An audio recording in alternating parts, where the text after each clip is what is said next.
What's up, y'all? Seth Richardson here, and this is part one of the best camera gear to film your hunts. Now, you really can use any camera you have laying around the house, but this is what I use. It's the Panasonic Lumix GH5.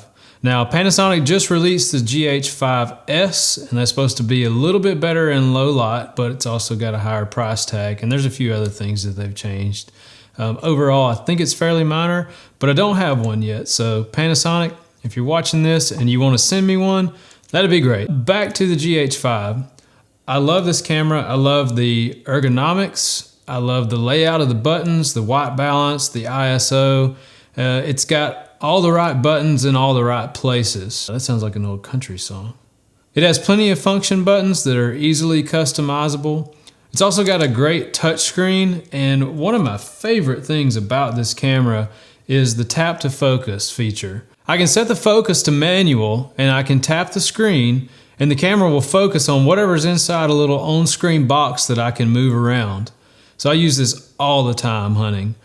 A lot of people use camcorders, and I have nothing against those. You probably have one laying around somewhere, and that might be a good option for you. But most of the camcorders in the same price range as the GH5 are gonna have a much smaller sensor, and they're not gonna do as well in low light. The built-in lenses on camcorders are usually low quality, although they are getting better. A lot of them are coming with Leica glass now. One thing to watch out for is when you zoom all the way in on a camcorder, a lot of times the image is really bad. And let's not even talk about digital zoom, that's just gross. Whatever you decide to go with, whether it's just something you have laying around or something you purchase, it's gonna have limitations. So it's important that you practice and know what those limitations are. Know how to navigate the menu and change settings. You're gonna get excited when that buck or that longbeard walks out, and the last thing you wanna be doing is sitting around fumbling with the camera. Whatever you do, don't buy a camcorder that doesn't have manual focus. Autofocus is gonna focus on whatever it wants to, and it may hunt around during the shot, and a hunt that's filmed out of focus is no good. There's a lot of mistakes that you can make, and you can fix those when you're editing. You can miss the white balance a little bit. You can overexpose or underexpose a little bit, and you can get away with that. But if it's out of focus, there's just not anything that you can do about it. That being said, use the gear that you have lying around and see if this is something that you want to commit to before you drop a bunch of money. It's a big commitment and it's time consuming, but it's well worth the effort. And if you're like me, the first time a buck walks out and you've got that camera rolling, you're gonna be hooked. All right, let's move on to lenses I use with the GH5, and I'll put a link to these items in the description under this video. So if it's afternoon, I like to start off with the Panasonic Lumix 14-140. This is an f4 to f5.6. This lens is really flexible. I can have a really wide shot, or I can zoom way in. It stays on the camera most of the time when I'm hunting. It's not a fast lens though, so it doesn't do well in low light. You can pick one of these up for about $500 right now. So since this lens doesn't do well in low light, during that last 30 minutes of a hunt, when it's getting dark, or the first 30 minutes or so if it's morning, I will switch to this lens. It's a Panasonic Lumix 12-35mm with a constant f2.8 aperture. Now that lower f-stop number means that it can take in more light, and I don't have to crank the ISO as high on the camera. You always want to keep your ISO as low as possible to keep your footage from having that disgusting digital noise. There's now a 2.0 version of this lens that can work with the GH5's built-in image stabilization. Now, this lens has image stabilization, so does this one, but the updated version of this has image stabilization that will work with the GH5's in-body image stabilization. Those somehow work together, and it's really helpful when you're shooting handheld. It cuts down on a lot of that shakiness. I don't think they still make the old version of this lens anymore. I only saw the new one, but it runs around 900 bucks. Okay, so I know what some of you are thinking. The GH5 is $2,000, and then we looked at a $500 lens and a $900 lens. That's a lot of money just to have some video to show to my friends and family, or maybe to put up on YouTube or social media.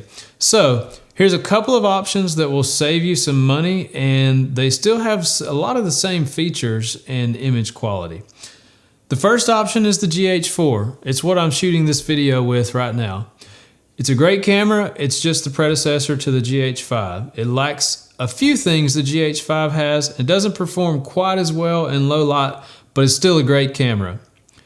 It has awesome battery life too, by the way. You can pick up one of those right now for around 800 bucks, I believe. A second option, and the most budget friendly of these, is the Panasonic G7. You can pick one of those up with a 14 to 42 millimeter lens for around $600. It's very similar to the GH4. It's just a scaled down, cheaper version.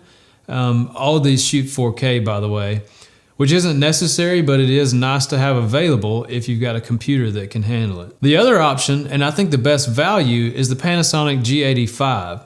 You can grab one of these for around $900 with the 14 to 140 millimeter lens. And I'm not sponsored by Panasonic, by the way. They're not paying me to say this. They're not sending me anything for free. They're just making cameras right now with good image quality and features that are normally reserved for cameras that cost $8,000 to $10,000. So you're set up with a camera. Now let's talk about audio. Now, most cameras, whether DSLR, mirrorless, SLR, whatever they're calling these now, that's another video, another conversation. Most cameras don't have very good built-in mics. So you're gonna wanna get a mic to get quality audio for your hunts. A couple of options. This is what I end up using. Well, let's just say it. This is what I always use. I never take, so I have a proper shotgun mic. This is an AT, Audio-Technica 897.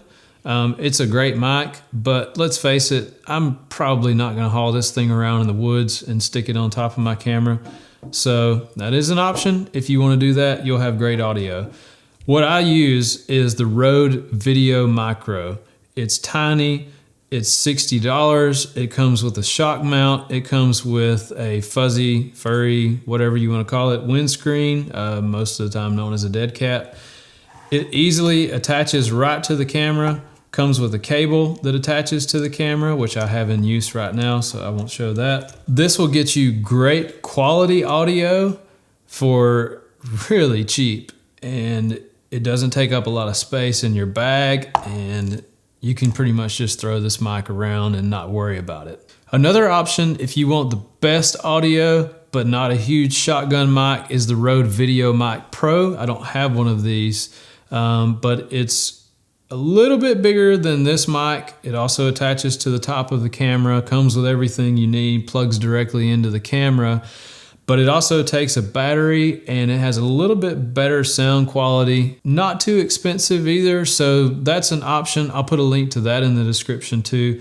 But this little Video Micro works really good for hunting. So now that you're all set up with a good camera and mic, in the next video, we're gonna actually go out into the woods and I'll show you my setup for putting all this gear to use, either in a tree stand or in a ground blind. If you found the information in this video helpful, please hit that like button and subscribe to my channel, and leave your questions in the comments section and I'll get back with you as soon as possible. Thanks for watching and have a great day.